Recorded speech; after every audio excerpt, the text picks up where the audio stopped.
for those who aren't as familiar with the center, our research and teaching focuses on the governance of digital technologies at the intersection of security and geopolitics and democracy.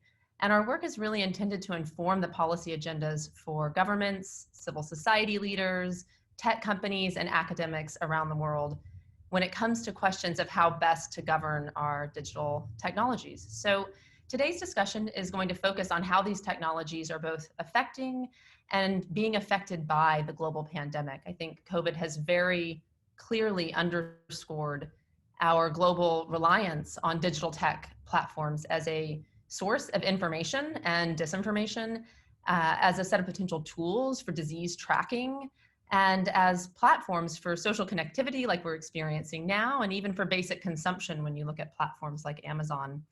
So this increased reliance, I think, has really revealed a number of risks and vulnerabilities that all of us at the Cyber Center have been exploring. So today we're going to take 30 or 40 minutes for remarks from leaders from many of our programs. We're going to start with Alex Stamos, who leads the Internet Observatory and is the former chief security officer at Facebook. And Alex is going to discuss the observatory's work examining disinformation narratives about coronavirus from Chinese and Russian state media, as well as how tech companies are responding. And we'll also touch on some of the work that the observatory has been doing with Zoom and other platforms as they're trying to adapt their policies and practices to meet the growing demands and risks that are being posed by Corona. From there, we'll turn to Nate Persily, who is the head of the program on democracy and the internet at the Cyber Center and is also our faculty co-director. And Nate's going to speak to many of the challenges that the pandemic is presenting for running the 2020 elections, including some of the implications for necessary changes to state policies and practices. After that, I'll turn Eileen to you. Eileen Donahoe is the former UN Human Rights Ambassador and the executive director of the Cyber Center's Global Digital Policy Incubator. And Eileen will speak to some of the threats to the international human rights legal frameworks that are posed by the responses that governments have been making to COVID, and some of the recommendations for how democratic governments can respond to COVID in ways that are consistent with human rights. After that, I'll turn to Maricha Schaake, who recently left European Parliament to join us as our policy director, and will speak to human rights challenges that have arisen in the course of attempts to apply artificial intelligence to address COVID, as well as some really practical emerging criteria that policymakers can consider when deploying tracing and related technologies. And then finally, Andy Grotto, I'll turn to you. Andy is a former top cyber policy advisor in both the Obama and Trump White House and is now head of the Cyber Policy Center's Geopolitics, Technology, and Governance program.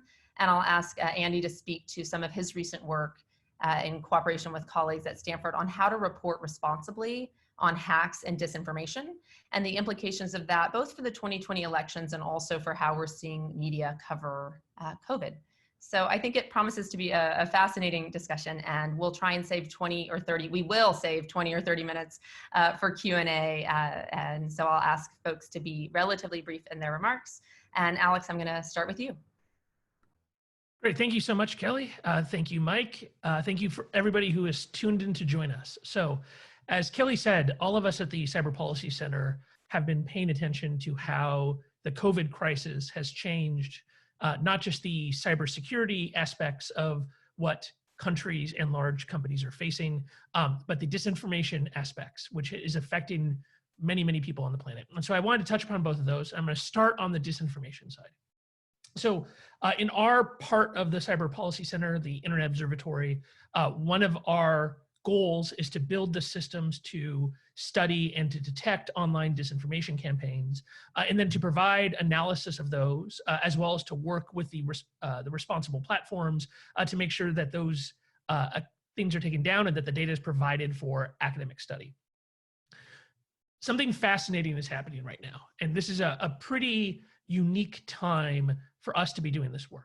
For the first time, perhaps in history, but certainly within the lifespan of pretty much everybody watching this, every nation in the world has the same #1 concern. So, propaganda is something that is very, very old, and internet propaganda is something that greatly predates when most Americans became aware of this issue in 2016. But for most of that history, propaganda and disinformation was used for very specific purposes related to the internal needs of each country or their foreign policy goals. And what we've seen is that all of those goals have aligned, and that effectively every nation in the world, whether democratic or autocratic, is trying to put forward their best foot forward to their own citizens to say, we have this under control, there's no need to panic, we are handling this well. And then in many cases are trying to denigrate the activities of other countries. And that might be to make themselves look good domestically, or it might be to push forward a foreign policy goal. And so this has created a really unique opportunity for us to see how all of these countries treat their propaganda, both overt and covert, what kind of capabilities they have, and what kind of impact they are able to make in the global discussion on this crisis that is top of mind of billions and billions of people. And so what we've been doing is organizing our team to look into the regions where we know that this has happened before and the old rivalries in which this is raising. One of the countries we were already focused on was the People's Republic of China. We've done a bunch of work around the Taiwanese election and the PRC's attempts to interfere in that election from a disinformation perspective. We, of course, have had a number of projects looking at actions by Russian state media and Russian state actors. But we've also expanded our view to include activity by the United States, which we have to kind of fairly look at as possibly including disinformation and propaganda, as well as in some of the regions where this has been very hot, especially around the Middle East. And what we're finding is that there are really kind of two categories of how these countries are using COVID in their online propaganda. One category is they're trying to drive a message specifically around COVID. And the other is adapting COVID to an existing plan that they've already had. So I'm going to show some examples so we can make this a little more real and everybody can see what I'm talking about. So if you're interested in the details of anything I'm about to talk about, all of these documents are available on our website, io.stanford.edu, or the Cyber Policy Center's website, cyber.fsi.stanford.edu. And the first is one of a series of posts that we have done around Chinese disinformation and the kind of how Chinese state media has been treating this crisis. And it's interesting because we've seen a significant shift over as the COVID crisis grew in China, and then as this became more of an issue globally, a significant change in the message that was being pushed by official Chinese outlets. So at first in December and January, there was a significant push to minimize it, right? And so we saw attempts to question those who were saying that there was a crisis in places like Wuhan, as well as official state censorship of a number of groups that were raising questions. As you can see, though, from this chart, then in mid-January, when the PRC officially recognized that there was a crisis and started to take very aggressive moves, such as isolating entire cities, you have a very swift change in the media environment and the amount of discussion of coronavirus. And so at that point, the conversation switched from there is no crisis to the idea that there is a crisis, but we are handling it well. And this was domestically, aimed at trying to create unity and to create belief in that the Chinese Communist Party was handling the crisis effectively. Externally, this was in the form of social media posts that were all about how the things that China can do especially well, such as the use of surveillance technology or rapidly building, constructing hospitals and the like, that was a demonstration of Chinese strength and implicitly a demonstration that the leadership of the Chinese Communist Party was something that was good globally, because it was through these what we might consider somewhat Orwellian means in the West of population of control of the populace were being used for positive means. And then very, very quickly in February, as these changes within the PRC started to take effect, there was a change of the tone of the media towards recovery. And the word recovery and recovered became a significant part of it. This is around the same period of time in mid-February and such, in which the US media started finally paying attention of this being possibly a real crisis in the United States and not just an international story. One of the interesting things that's been going on here is that specific stories have been playing out very, very differently in the Western media versus in China. So, for example, Dr. Li Wenliang was famously one of the first doctors to report and to warn his fellow medics, and was actually detained for doing that without the permission of the government. After he tragically passed away of COVID, he became a symbol of heroic struggle in the West against the Chinese system. And this was very quickly seen. First, the stories about him were suppressed, and then turned into, he was adopted by the Communist Party and turned into a hero of the state. And so this kind of very quick reaction has actually not been a hallmark of Chinese propaganda in the past, and seems to be a new development that we're seeing with specifically around COVID. Compared to how Chinese propaganda dealt with the Hong Kong crisis, it was often seen as being flat-footed, slow to react, being too tied to the party line. And now one of the things we've seen is a very quick change where if something becomes a story in the West, and it starts to leak into domestic society within China, that very quickly the propaganda organs are able to take that story and adopt it into a narrative that is supportive of Communist Party leadership. So we're talking about state media, right? So these are media organs that are known to be aligned with the Communist Party, the PRC, or both.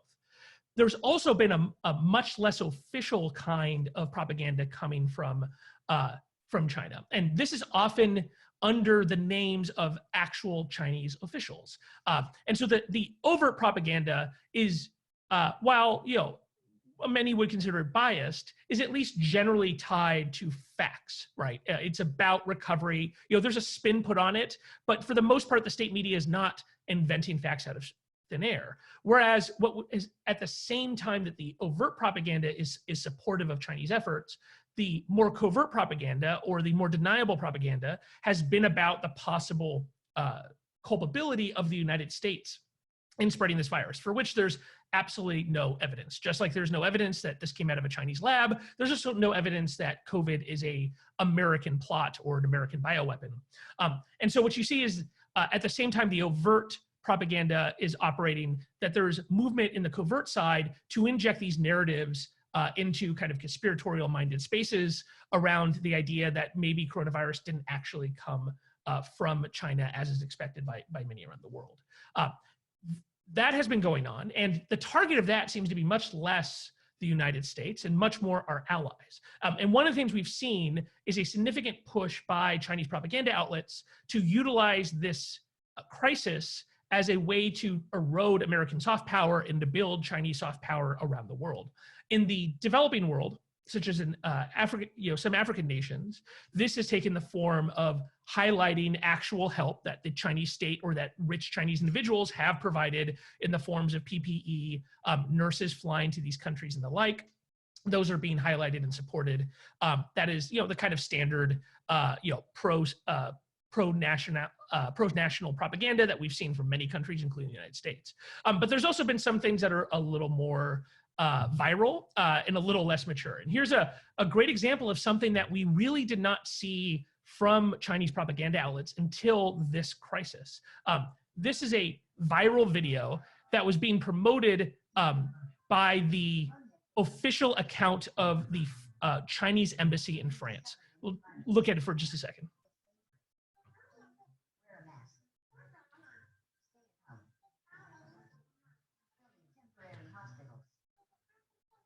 So as you can see, this is a meme that is meant to go viral, very well produced, high production values, that is making fun of the American response in a way that is in some cases fair, in some cases unfair, but pushing back very heavily on the idea that the PRC was part of a cover-up and trying to lay the groundwork of the idea that the PRC has been open and honest about coronavirus this entire time, and the United States is trying to shift blame. Again, there's an element of truth there around things that have officially come out of the United States government.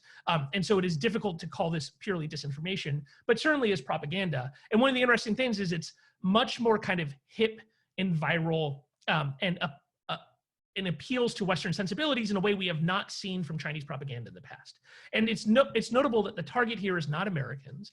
The target here is young Europeans who might already be very much against the current president of the United States, who might be open to questioning American motives, and whom they can reach in English, since many, many young Europeans speak English as a second language.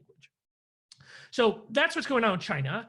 Around the world, we're seeing the same kind of activity. So one of the areas where there's been a lot of propaganda activity for a very long period of time is the Middle East, and the Arabian Peninsula in particular.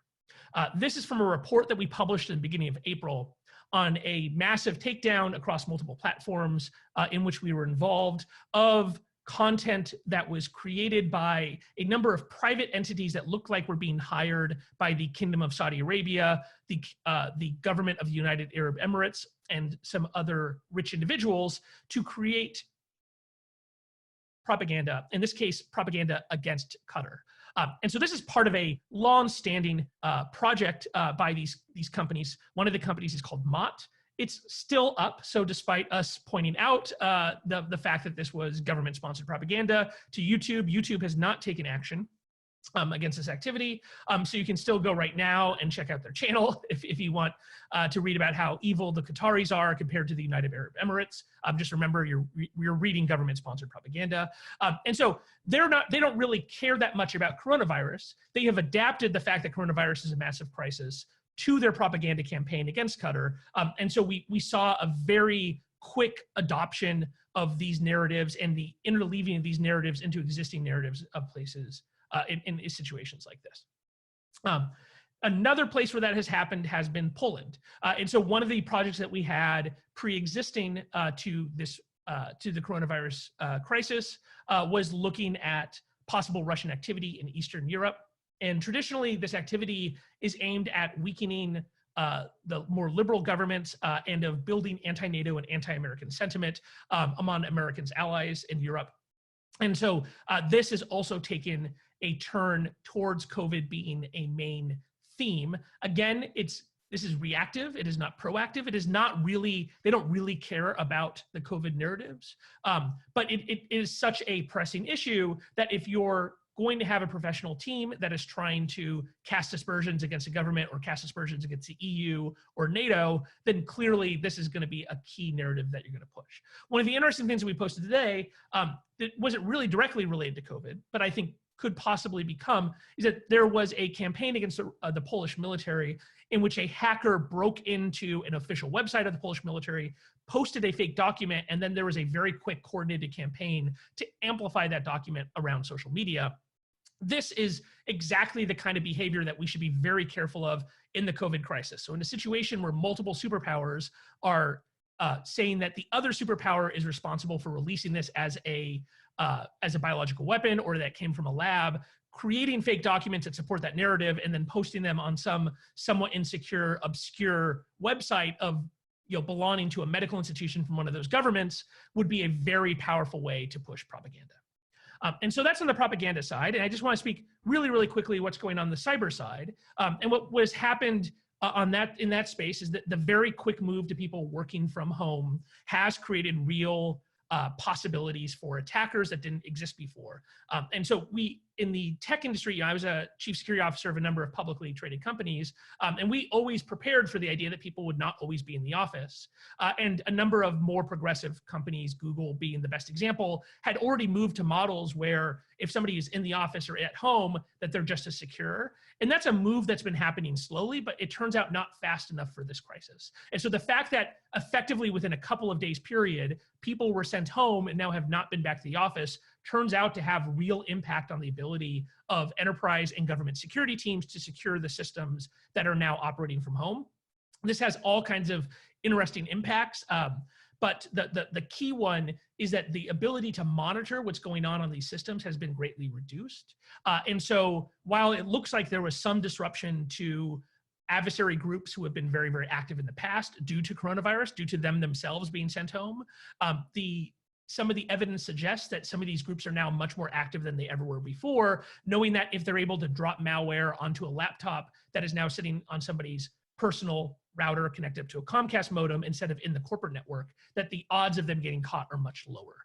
And so there is a massive impact on the possibility of propaganda, but also while that is going on, what we will probably find out months from now is that this was a time during which a great amount of malware was seeded onto laptops, and the opportunity to exfiltrate data was created. And this will be a multi-month struggle for corporate and government security teams to prevent this kind of intrusions, to find them and to isolate them, especially without the ability to have people come into the office to drop off their devices to do forensics and the like.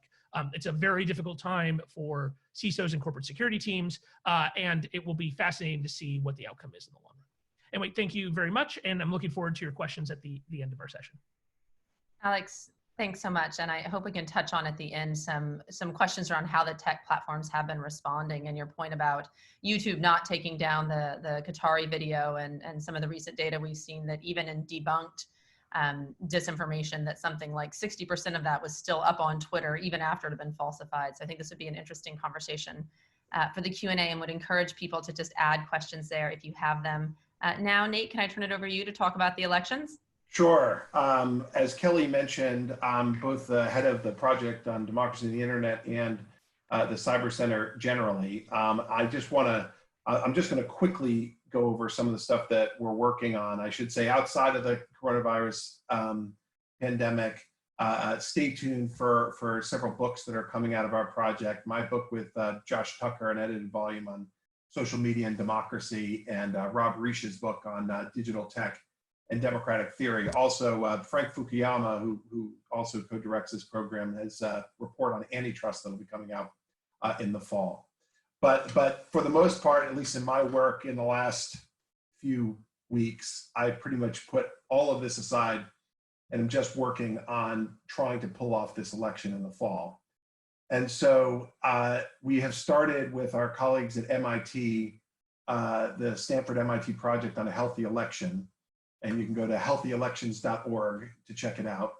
But this is an effort to bring together election officials, technologists, and academics to try to help existing election officials pull off this election. Because we see, and you need only look at the Wisconsin primary a few weeks ago to appreciate this, that the US is completely unprepared right now for the challenges that the pandemic is posing for this election. And the basic problem that these jurisdictions are confronting is, how do you, in a very short period of time, completely transform the way most Americans have been accustomed to vote?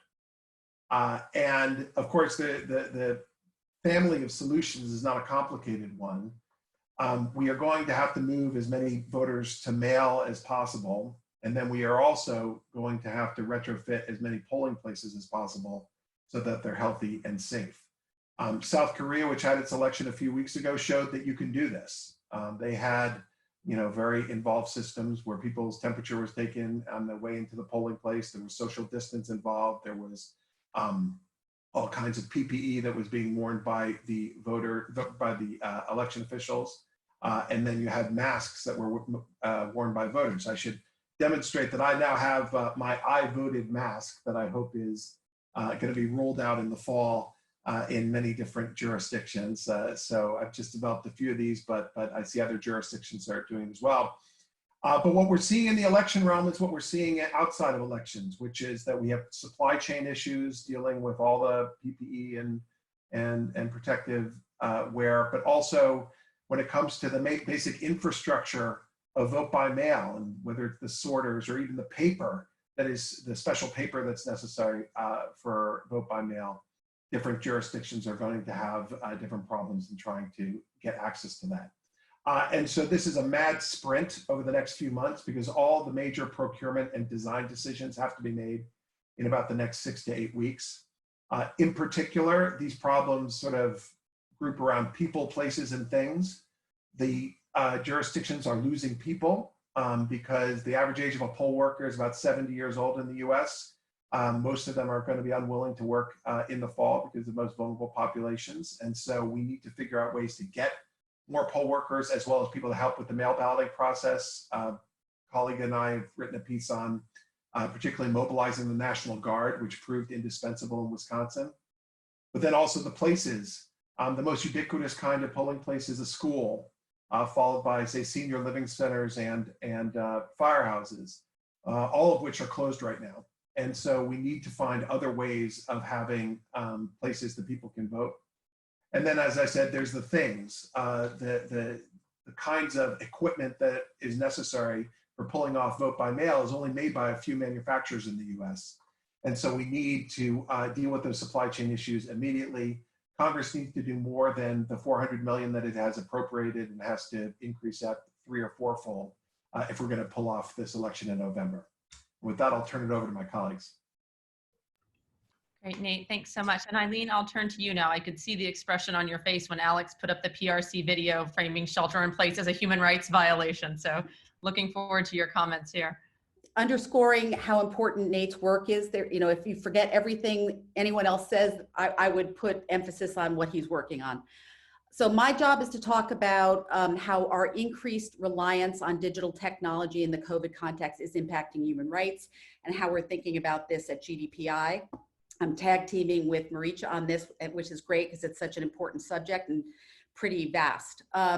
I want to start with the fundamental practical question that we need to answer, which is simply, is it possible to protect both public health and human rights in the context of a pandemic? Or are we stuck in some sort of binary framing where we have to choose between those two things? My view is that democratic human rights respecting governments actually must do both. And obviously the hard question is how. I would suggest a partial solution can be found if democratic governments turn more explicitly and directly to the international human rights law framework when they're crafting their emergency responses, and in particular, to focus on the human rights process principles of necessity, proportionality, and legality. And I think those principles can really help us get out of this binary framing. I also have to note the pandemic is a global crisis. It is very helpful to have a globally recognized normative framework to assess the legitimacy of emergency measures around the world through the same consistent and shared lens. So what I want to do is I'm going to give a quick global snapshot of some of the threats in the COVID context, particularly to civil political rights, free expression, freedom of assembly and association, freedom of movement, and freedom of and right to privacy. And then I'm going to talk about the process principles, how they can help, and I will then end with underscoring Alex's point about some of the geopolitical threats we're facing in this context. I will cut to the chase and say, for me, the big picture risk to human rights in this COVID context is really the unconscious global drift toward digital illiberalism or even digital authoritarianism. We see emergency decrees completely suspending freedom of movement, freedom of assembly and association around the world, and those are combining with digital tools for surveillance, which have become the primary means for enforcing some of those emergency measures, such as location tracking to enforce mandatory quarantines after travel or stay-at-home orders for citizens. As Alex said, the virus has inspired rampant disinformation. And then I will emphasize, in response, many governments have enacted laws criminalizing misinformation about the virus or treatments and about government responses to the pandemic, all of which impact free expression. We also have restrictions on access to information in laws criminalizing dissemination of anything that doesn't come from a government-approved source. And in many places, the real intention there is simply to prevent criticism of the government response. There are lots of cases there. And then last but not least, I would say many governments are undertaking new forms of mass surveillance with digital apps for contact tracing, to collect and analyze personal health data, all of which may turn out to be extremely useful in combating the disease, which would be great. The problem is that in most cases, the personal data is being collected without consent, without adequate security or safeguards in place, all of which puts privacy at risk. So the tragic aspect of this situation is that COVID-19 is a very genuine public health threat. And there is no question that democratic governments generally have a responsibility to protect the public in this context. Not all of the emergency measures I have just identified would necessarily violate human rights given the crisis.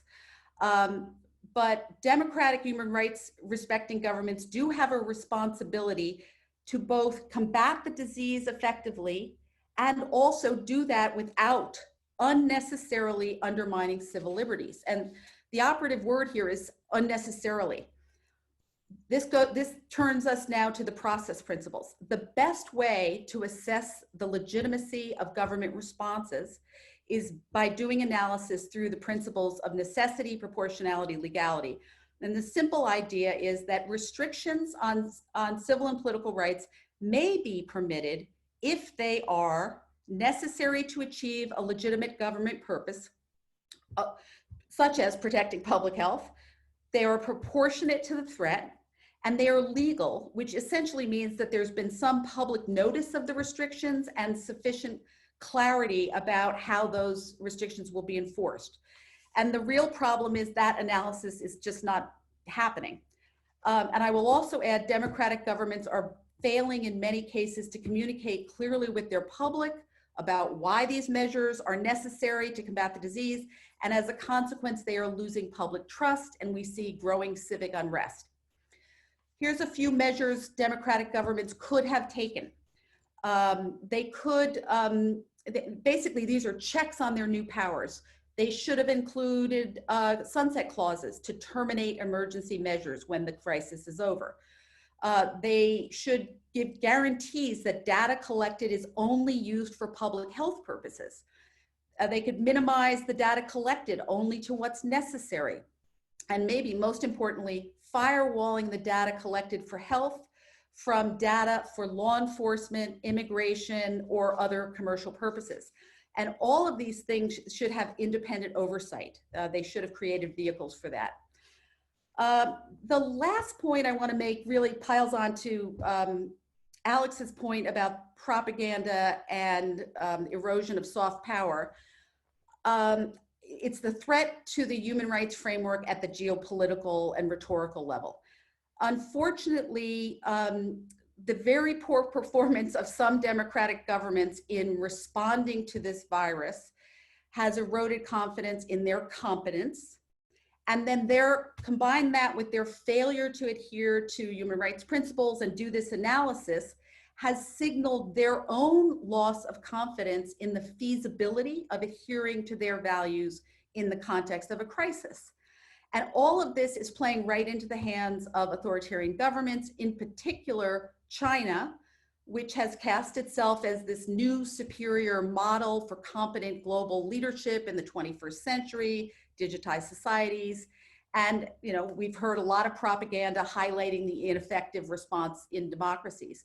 So the simple closing thought is that democracies need to recognize we are in this narrative battle about the future of governance, and they need to get their acts together and show both competent response to the threat and adhere to their own values and articulate them to the public.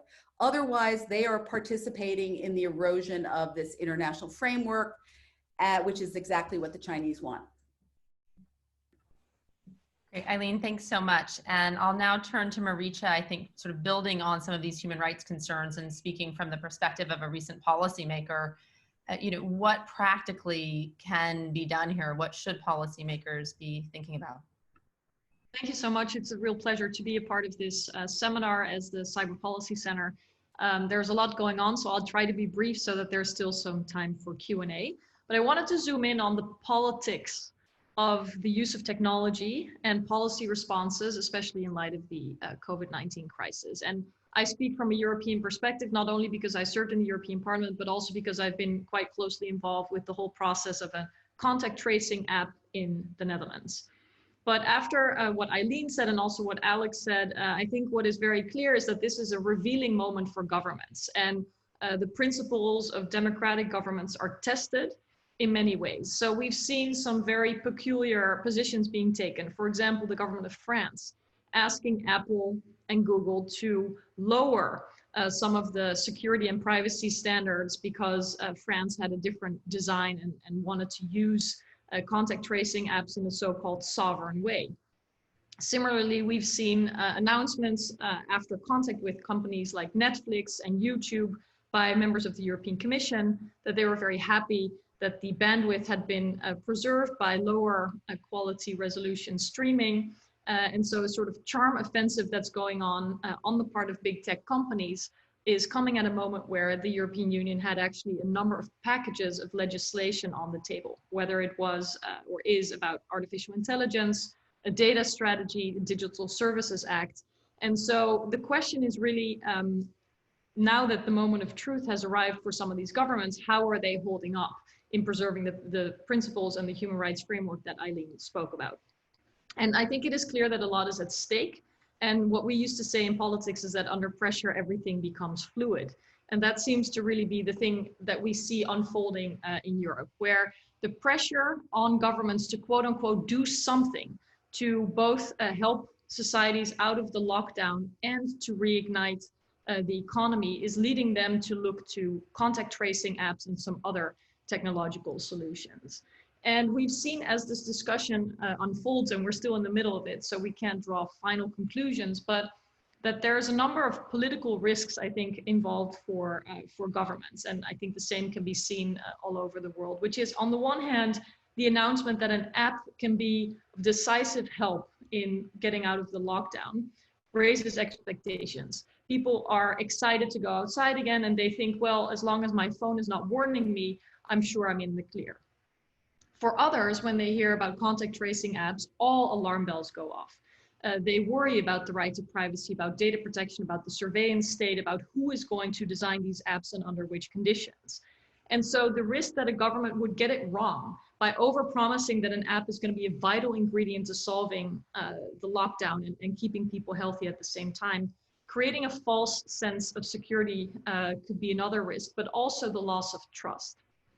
Because if the implication is that, or the promise is that an app can be very useful, and then glitches happen, the blame game will not be without consequences. And so we've seen in Europe a very lively but also quite scattered debate about what the best next steps should be. Where a lot of scientists have said, you know, there's a couple of criteria when it comes to human rights, like the right to privacy, data protection, but one must also look more broadly at the societal impact of the tracing of people, implications for the right to freedom of assembly and association, mitigating the risks of de-anonymizing information that can be used, using open source software so that independent experts can have a look at the software and can improve it in real time. And so I think the benefits of this discussion are that there is a wide debate in what is and is not acceptable when it comes to the use of technology. There have been some recommendations made by the European Data Protection Board in an attempt to streamline efforts and fold them under the infamous General Data Protection Regulation, as well as the e-privacy directive, and also in an attempt to make efforts across different European member states interoperable so that they're not going in all different kinds of directions. I think there's still a lot of questions that remain unanswered, including what exactly are the apps supposed to solve? How do they interact with testing capability, which is still not up to speed in most European societies? Is the function of the app very targeted? In other words, do they help doctors in tracing infected people and their contacts, and can they not be experiencing a mission creep where, for example, airliners or insurance companies are going to demand access to the same data to have a sense of how healthy their customers are? Eileen mentioned the need for sunset clauses or for the look into alternative solutions that are less invasive. So what I see happening is from high promises now a more realistic debate going on about what apps can and cannot do. What we have space to watch politically is what the legacy of the relation between governments and the big tech companies will be after this, whether there will be a sort of charm offensive with success where the ambition to hold the big tech companies to account will have lowered because of an appreciation for collective dependence on some of their well-functioning, or whether the realization that some of the risks that the intensified use of some of the technologies, whether it's platforms or contact tracing apps, will increase the urgency to actually develop the policy and legislative frameworks that were on the table already. So I'll leave it at that, and I'm happy to answer some of the questions that might have risen. Great, Marietje, thanks so much. And I think, yes, we've heard from many that a global pandemic is a really terrible time to roll out a massive new and experimental technology. Andy, would love to turn it to you now just to speak about how journalists can handle, I mean, often social media will be the sort of origin of disinformation stories, and then it kind of goes mainstream. And so can you speak a bit to the role of journalists here? Yeah, thanks, Kelly. And it's good to see colleagues, albeit virtually. So reporters are a targeted adversary by foreign domestic actors who want to harm our democracy. Their challenge is often that propaganda campaigns, there'll be some element of newsworthiness to them. And so telling them not to cover these topics is not practical. It goes against core principles of American journalism. It also runs up pretty hard against the business and economic realities of the profession. And so in many cases, the challenge will be to, how do you report on a newsworthy event that involves hacked information, propaganda of some kind, in a way that's responsible? And so what Janine Zakaria, a colleague in the communication department here at Stanford, and I did was put together a report. I just shared the link to it in chat for y'all to click on and grab to try to give reporters actionable guidance. We began this project about 8 or 9 months ago, and undertook a pretty extensive range of consultations with reporters and news organizations. And the conversations with reporters in particular yielded 2 insights that really shaped our thinking. One was that there's a fair amount of awareness among reporters that not only is this, this challenge of how to report on newsworthy propaganda real, but that there were resources out there for how to do it. It was just this, they didn't really know where to start. They felt overwhelmed by the problem. The other dimension of the problem we heard from them was that they didn't have a ton of confidence in their news organizations' ability to align incentives, right? So reporters face this incentive to get a scoop, and being part of the conversation puts a premium on speed, but going too fast risks cutting corners and potentially doing things that inadvertently amplify propaganda. So that for us pointed to the need for a playbook of easily digestible norms, a sort of gateway drug, as it were, for more fulsome developed standards eventually. But also the need for organizations to establish a repeatable enterprise-wide implementation of the playbook, and senior leaders would then have to commit to ensuring the success of these initiatives across vast newsrooms, siloed across distinct areas of responsibility, from political coverage to national security to social media norms. And I'm going to put up the implementation template here just so you can get a quick look at it. You can also, as I said, grab this off the link. So one final note is we've taken all hazards approach to this problem. When we started this study, our focus was primarily on a state-sponsored propaganda, but we quickly realized that the approach and the problem is much bigger than just foreign governments. There are domestic political actors who are also engaged in similar behavior. And in many cases, it may be hard in the moment to distinguish, to identify the source of a campaign. And so using source as a tip or cue for how to report just seemed to us to be a losing proposition. So we really took an all hazards approach in our report. And obviously, as we're seeing through our panel discussion today, one of those hazards is propaganda related to COVID-19. I'll stop there just so we have plenty of time for Q&A. As I said, I put the link in the chat. Please grab it and take a look. And if you have feedback, Janine and I are open to hearing it. Thank you. Great, Andy, thanks so much. And we've got a number of great questions. I'm going to try and take them target them to specific colleagues and go in more or less the order that we started in. So Alex, wanted to start with you. There are two questions. One around new platform capabilities that are emerging for content moderation and new approaches. You know, we've obviously seen a shift in human resources to sort of self-harm moderation by some of the platforms. We've seen an increased reliance on automation, increased reliance on authoritative content, some joint industry statements coming out from the platforms on how they're working together here. So this first question is really, what do you think the platforms are doing well, and is this going to shift long-term how they're managing content moderation?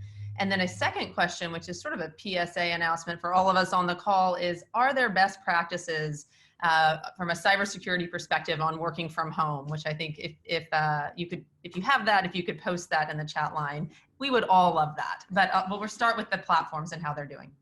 Yeah, so this crisis has triggered the platforms to really cross a Rubicon that they never did before, which is traditionally, you know, when we talk about Facebook, Google, Twitter, especially, traditionally their model around political propaganda was around enforcing rules around authenticity, identity, and amplification. And so when you look at their takedowns of propaganda networks, it was often because these groups were lying about who they are or buying fake accounts or doing things that are against their terms without looking at the content itself. And what's really changed is all of the major platforms have announced projects to take down disinformation related to coronavirus. Now, these are extensions of what they have done in the past around content that is specifically hurtful for people. Like they've taken down, like if you're, you know, people say you can drink bleach to kill a bacteria, or this is a cure for autism and the like. You know, when people kind of move from political speech to giving specific advice around medical disinformation, they've taken down the past, but this has caused that to radically expand. And I actually think they're in a dangerous territory, because one of the problems is who do you trust in this area? And one of the things that, so one of our colleagues from the East Coast, Zeynep Tufekci, has written about, I think very well, is that this crisis has demonstrated kind of the fact that sometimes there's no adults in the room, right? Like the World Health Organization was pushing effectively disinformation that happened to correspond with the PRC's view of coronavirus in January. And so when you tie yourself to organizations that are political, that have political backing, that might be pushing things that are not always true, I think it's very dangerous to tie your standards to them. So I hope that they get very careful. My personal preference would be to be very careful about tying their rules to actual possible harm, and to be very careful not to touch things that might be about political arguments. And in those areas to go back to their old rules around propaganda, because I think it is a very dangerous place. You know, a lot of people have called for these companies to be more aggressive about disinformation. And my constant warning here is allowing $500 billion to $1 trillion companies decide what is truth is a very dangerous place for us to take our democracy in. On the second one, I mean, this is mostly an issue for enterprise IT companies. I mean, the biggest thing anybody can ever do to keep themselves safe, if you're an individual consumer, is to use a password manager. Absolutely the number one reason that something bad is happening to them online, it is because they reuse the same passwords everywhere and it gets stolen and then reused. Specifically around online meetings, I think that's the other place where now a number of people have taken onto themselves to run webinars, to run meetings for classes, yoga classes, for friends. Use the security features of whatever platform you're using. That usually means turning on passwords. Be very careful where you post that stuff. Never post any meeting links publicly. What we see is groups of, you know, mostly just trolls, not professional hackers, who are going through and scanning the internet for people who have published, here's my link to my yoga class, and then invading it and doing bad things. So just be very careful how you send around that information. Great, Alex, thanks so much. And this might be the first and only time you could ever do a product placement at the Cyber Policy Center. If there is a password manager that you particularly love, go ahead and throw it in the chat box if you're inclined. Yeah, I'll just say too, 1Password and LastPass are both really good products. I'll throw them in the chat. Thanks. I use the former. Okay, so I'm going to try and keep these at a sort of lightning round of 1-minute responses each. And I say this because, poor Nate, I'm about to turn to you with 3 questions. So it'll be interesting to see how you pull this off. First of all, the Ohio mobile voting app. What do you think about this? Do you have thoughts about risks here? Second, not sure if you want to go into this one, but concerns that you are seeing around voting in the Trump campaign and potential roadblocks or challenges that might be posed by the administration. And then last up, are there particular geographic areas that you think are best and worst prepared for going into the elections under COVID? Let me start with the last one because I get that a lot. So there are states that have had a long tradition of vote by mail who are well situated to deal with this current problems. So just focusing on the battleground states, a state like Arizona, which has had 75% vote by mail, moving that up to over 90% is not going to be terribly difficult for them. Among the like Midwestern battleground states, I have real concerns. I think Michigan is probably in the best position. Wisconsin may benefit from its own tragedy in that everyone realizes what happened in the primary was a debacle, and so maybe they will step it up. But I think that there's real challenges that they're facing because of political gridlock and the like. Same with Pennsylvania. Florida, I think, is in a relatively good position because it has a third of the voters who vote by mail already, but they have massive challenges because of the size and diversity of their state. On the second point about roadblocks from the Trump administration and the like, the decentralization of the American electoral system is in some ways for this pandemic our greatest curse and our greatest protection, so that there's limits to what the president, for example, can do.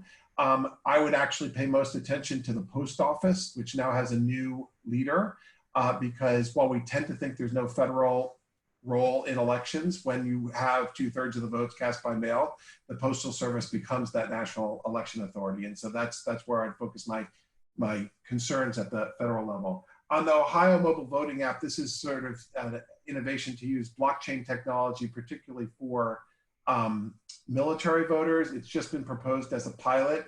I was on the National Academy of Sciences panel dealing with the future of voting technology and with all these cryptographers and others, and we are steadfastly against use of the internet or mobile phones for casting ballots. It is simply not secure, and no candidate who loses an election in which you have online voting is going to trust the outcome. And so unless we come over that hurdle, we won't have solved the problem. Thanks, Nate. And I think we're going to rope you into a webinar on that topic soon. And it's lovely to see how calm and collected you appear despite the storm that you are sitting in the middle of.